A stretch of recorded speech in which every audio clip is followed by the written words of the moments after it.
M'dzina la Atate ndi la Mwana ndi la Mzimu Woyera. Amen. Tikulandireni pano pa Tiyankhuleni Ambuye mu programu yathu imeneyi yomvetsera komanso kutanthauzira mawu a Mulungu.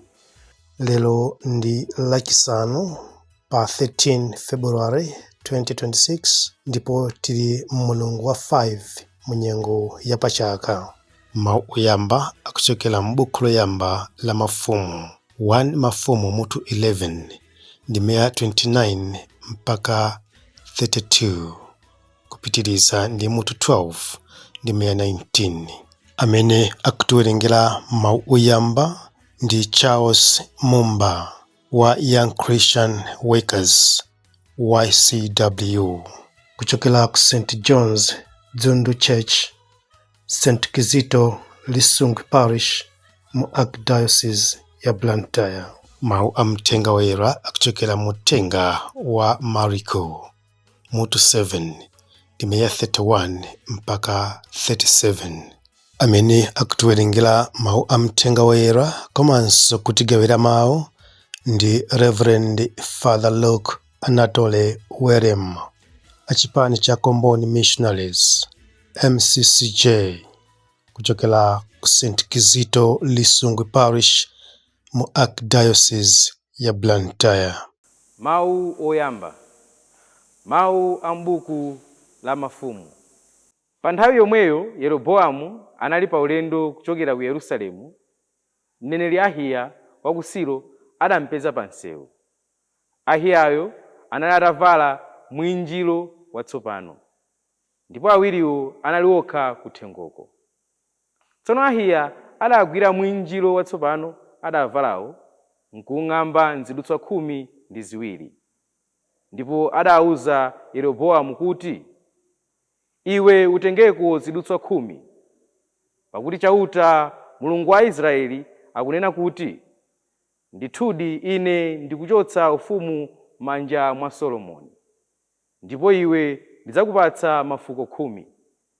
Solomoni ndidzamsiyira fuko limodzi chifukwa cha Davide mtumiki wanga, ndiponso chifukwa cha Yerusalemu, mzinda umene ndidawusankha pa mafuko onse a Israeli.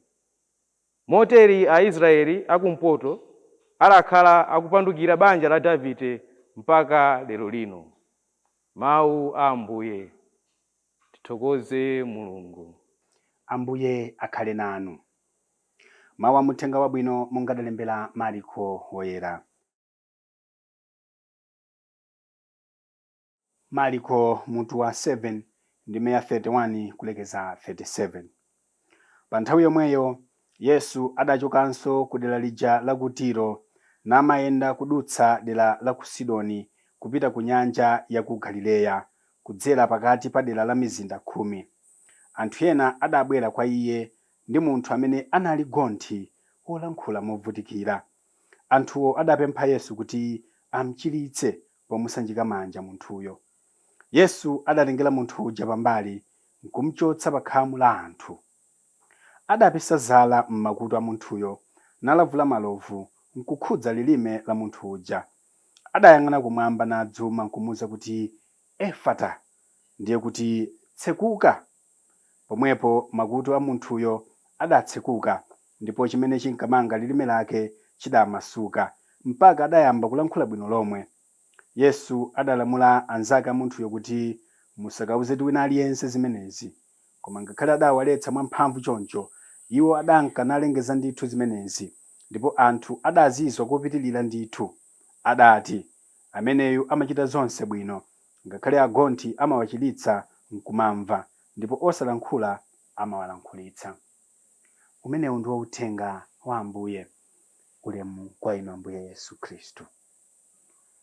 Ambuye Yesu lero akuchiritsa gonthi. Ambuye Yesu lero akuchiritsa munthu amene samamvayi, ndipo pamene amamuchiritsa wabwera ndi anthu ena. Anthu ena achita kumunyamula nkukampereka kwa Ambuye Yesu kuti nda amene yugonthi uja, nda amene yupedeka uja, samamva. Ndiye chimene akuchita Ambuye Yesu akumuchotsanso nkhamu la anthu aja, posatengera kuti ambweretsa ndi iwowa. Akuti ndipatseni munthuyu koma ndimuchotse pakati panu kuti achite bwino. Inde mwazindikira vuto lake ndi inuyo, komano achoke m'khamu mwanu, tipite naye padera, set apart to be consecrated. Achoke m'khamu mwanu ndimuchiritsa munthu ameneyo.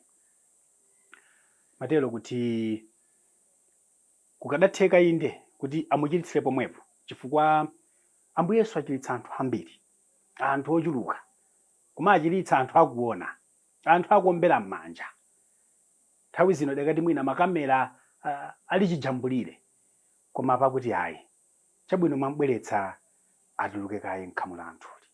Sonyeza kuti alipo machiritso ena, kulipo kuchira kwina kofunika kuti tichoke kaye mchigulugulu cha anthu, chifukwa nkutheka kuti ndi chigulugulu chija chimenenso chimatikanikitsa ifeyo kuti tisinthe, ndi chigulugulu chija chimene chimatikanikitsa ifeyo kuti tikhale anthu olungama. Uyu achita kumuchotsa, koma lero zingatengere inu ndine kulimba mtima ndi kuchoka m'khamu limene ndimadziwa ndekha kuti chifukwa cha khamu ili ine ndiyima pamene ndililipa.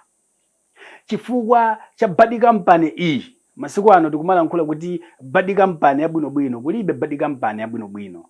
Chifukwa cha bad company iyi ine singatukuke, ine singalemere. Chifukwa cha anthu awa amene ndimacheza nawowa ine anthu sangandikhulupirire. Tikuyenera tokha kudzivula m'gulu la anthu lija ndi kukagwada nkumuza Ambuye Yesu, ineyo ndichiritseni. Ndipo tikubwereza kuti sizikutengera kuti anthuwa omwewa amene ambweretsa kwa Ambuye Yesu akhalepo ayi, chifukwa pena timakanika kukula anthufe, timakanika kusintha magiya anthufe, chifukwa timati amene uja ndi amene adalipira fizi yanga. Koma ngati ali ncholepheretsa, tichoke m'khamu lake, tichoke pamaso pake tipite pena, chifukwa tililipo sipakukwanirayi, tidzathera pamene tililipo. Nthawi zina timati iyayi ameneyo ndi amene anali chibwezi changa choyamba ndesi ndingamutaye. Simungamutaye, koma he is very toxic, akupwetekani. Chokanikaye m'khamu lakero, pitani pakambali, Ambuye Yesu akutulutsenimo mmenemo kuti musakhale mmene mulilimo, mukumvetsa chisoni kaya. Akamakumenyana ameneyoyo Ambuye Yesu sasangalala kaya. Chokani m'khamu mwakemo, mupite pambali, akuchiritseni.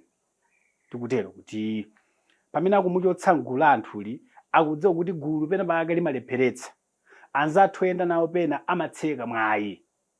Munthu tukhala bwinobwino nkumayenda ndakuba, ndi kenaka kupezeka mwayi wa ntchito, anthu amati kodi point of reference ndani, amayenda ndi wakuti, amayenda ndi wakuti, ndi wakuti. Ndi anthu amati chifukwa birds of the same feathers flock together. Ngati amayenda ndi wakuba Yesu ngwakuba. Ole ife tibweretse 99 proofs kuti ife sitinabekolo machesi, koma anthu amene timayenda nawo adzatitsekereza mwayi. Ena amene akutitsekereza mwayi ndi azimayi amene timayenda nawo, timayenda ndi azimayi mahule. Ndi olo tikufuna banja, anthu amatha kukhala zoti apanga advance, mwina adzadyera, adzafunsira, akaonekera kwa makolo, koma akamva kampani imene timayenda nayo, azimayi omwe Malawi jiniwa, azimayi omwe Maliza Jamesoniwa, mamuna amabwerera mbuyo kuti ayi uchoke kaye m'khamu kaya la mahule akowo iwe, uchoke kaye m'khamu iweyo la anthu kaya amene akuchita zosayenerawo kuti upeze banja. Koma kamati iyayitu amene achenda amene andipatsa mpambo business, taona Ambuye Yesu apapa kuchotsa m'khamu la anthu amene amperekeza kaya, ati achoke kaye, apanga mbali yawo koma Ambuye Yesu achite mbali yawo. Tikutero kuti minyama ina ndi ifeyo timadzivutira toka chifukwa timakadzivika m'gulu la anthu achabechabe, m'khamu la anthu achabechabe. Matsoka ena timawayamba dala chifukwa tilibe kulimba mtima, tilibe dziwindi zomavuka kuti magayi zimene mukuchitazi ineyo for sure sindikupanga nawo, magayi zimene mukuchitazi for sure ineyo I'm not part of this, I can't be part of the sinking ship. Koma pena we are like cowards, we are cowards. Ndithu kuti kukanika kuti fine tendera limodzi, koma kufikira apa ineyo ndikhale ndekha. Ulendo uwu ngwa mudzi mmodzi, ulendo uwu ngopita aliyense payekha. Bokosi lija lilibe zipinda kuti mbali ina apite ma friends athu, mbali ina apite agulu lathu, aliyense amapita yekha. Zitengera inu kudzivula mchikhamu chimene muli, mchikhamu cha anthu zidakwa amene mukaona museko yanuyo palibenso amanga nyumba ya malata, onse nyumba za udzu. Palibenso adagula sapato yodziwika, onse avala mapulastiki.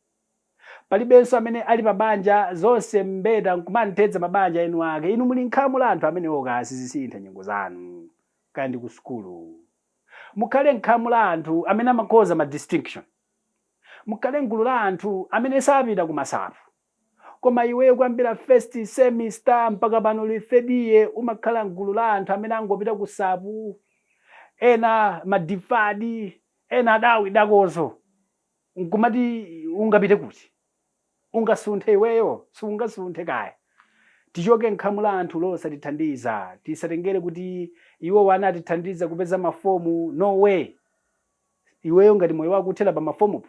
Ambuye Yesu afuna moyo utu awupititse pena chifukwa analankhula mu Yohane 10:10, ndabwera kuti ndidzakupatseni ineyo moyo wake wokhalitsa.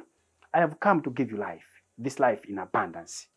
Ambuye Yesu, pakuti patoka ifeyo timakanika kudzivula nkhamu la anthu oyipawo. Timakanika kudzigwedeza, kudzipukusa nkuchokamo nkhamu mwa anthu amakhalidwe oyipa, anthu osuta chamba, anthu amabodza, anthu akuba, anthu akatangale, onyoza ena. Tithandizeni tivuke tilimbe mtima. Kaya akwiya nafe, kayamba kuti kumba zilibe ntchito. Kumwamba Ambuye sikwawo, kumwamba ndi kwanu. Tisankheni ifeyo tikhale anu. Paja mudatisankhula kuti tikhale anu. Inenso ndili wanu, awonso akhale anu kwathunthu. Amen. Mu dzina la Atate ndi la Mwana ndi la Mzimu Woyera. Amen.